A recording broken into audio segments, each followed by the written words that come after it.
But first, hate, lies, confusion. Violence, ignorance, hypocrites.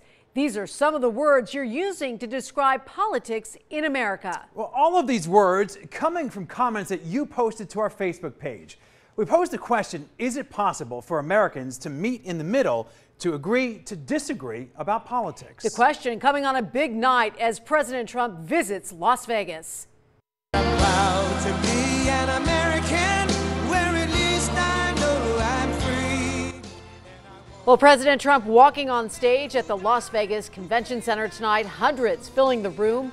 Big supporters of the president were in the crowd outside, both supporters and opponents. And 13 Action News reporter Brian Callahan is now live to tell you how willing locals are to try and meet in the middle when it comes to our politics. Brian.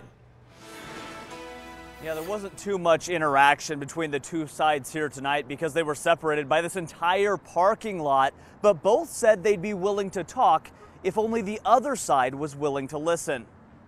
Donald Trump has got to go away! The two scoops, deal with it, teacher.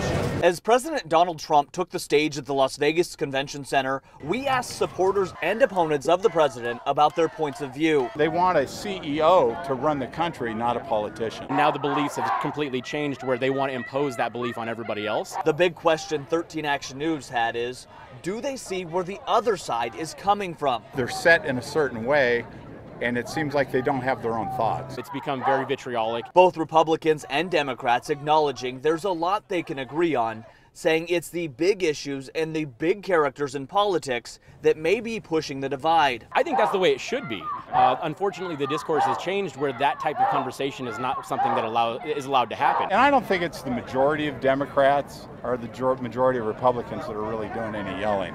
And it's the squeaky wheel gets the attention, squeaky wheel gets the grease. Even self-identified centrists like Michael Shackelford, who came to the rally for the experience of seeing the president, says the divide could take years to bridge because of the current climate. Because the way you get elected is to be an extreme on one side or the other, and to fight passionately for the difficult issues. And the centrists like me are just boring, and I tend to think that most people don't vote for them. And while the Republicans and Democrats we spoke with tonight said they have friends in the opposite party, they say on the larger national scale, they really don't know how or when that conversation could get started. Reporting live, Brian Callahan, 13 Action News.